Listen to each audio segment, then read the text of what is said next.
Mau menyaksikan kajian Buya Yahya tanpa biaya internet? Segera pasang parabola Al-Bahjah TV di rumah Anda. Bebas biaya bulanan dan tanpa koneksi internet.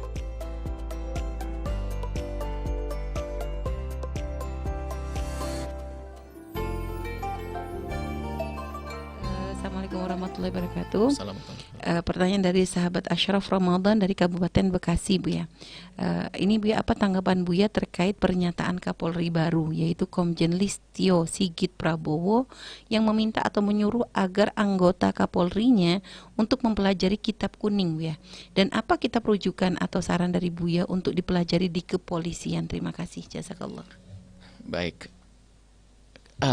Yang dimaksud kitab kuning adalah kembali kepada kitab klasik, kitab-kitab ulama-ulama dahulu lah, biarpun sudah dicetak putih. Itu kuning itu punya ada mengarah kepada itu istilah.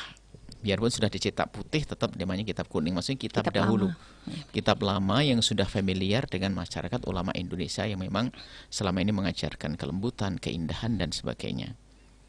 Maka yang perlu adalah pertama dan utama adalah kitab kuning berkenaan dengan akhlak, seperti Bidayatul Hidayah, akhlak, ta'lim, muta'alim, kan begitu. Itu kitab kuning yang ringan-ringan. Nanti kembali kepada kitab-kitab semacam itu. Akidah yang ringan saja, Kifayatul Awam, Syarh Aqidatul Awam. Itu kitab kuning yang Masya Allah. Yang jadi masalah sekarang itu pada ditinggalkan. Makanya banyak penyelewengan itu karena apa? Sudah jauh dari kitab-kitab yang ringan tapi pasti itu.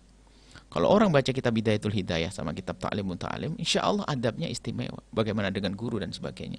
Bagaimana dengan orang tua, bagaimana dengan kawan, bagaimana dengan ilmu. Kemudian juga kitab kuning nanti yang ada hubungannya dengan, jadi kitab kuning yang perlu ditekankan adalah kitab kuning berkenaan dengan akhlak. Imam Ghazali dalam Bidayatul Hidayah menjelaskan di belakang tentang hasud, dengki, masalah makan haram, dan sebagainya. Seperti itu. Kalau duduk dengan pemerintah harus punya akhlak, harus hati-hati dan sebagainya. Itu kan yang udah baca itu. Maksudnya kitab kuning, kami kalau betul itu berita semacam itu adalah satu hal yang baik. Cuman yang menjelaskan, karena kitab kuning biasanya ditulis dengan redaksi lama dulu, sehingga kadang-kadang itu tidak mudah dicerna oleh sebagian orang. Maka perlu seorang ustadz yang pandai di dalam mensyarahi atau menjelaskannya. Seperti itu. Itu kalau ketepatnya referensi itu saja. Adapun fikihnya ada fikih-fikih ringan yang selama ini diajarkan ya takrib, fathul qorib, seperti itu saja. Baik, biasa, subhanallah.